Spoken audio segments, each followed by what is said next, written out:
पतये वृक्षाणां पतये नमो नमो मन्त्रिणे वाणिजाय कक्षे नमो नमः उष्णीषिणे गिरिधराय वृन्दानां पतये नमो नमः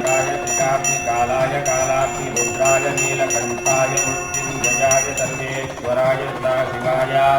श्रीमन्महादेवाय नमः नमो हिरण्यवाहवे सामीशानो भगवः पराधीनामुषाकृते सहस्रान्नास्त्रयोजेत्रा विभूम्याम् तेषां दास्योधने लक्ष्मीवान् जन्मसे नमो रुद्रेभ्यो ये पृथिव्यां ये येऽन्तरिक्षे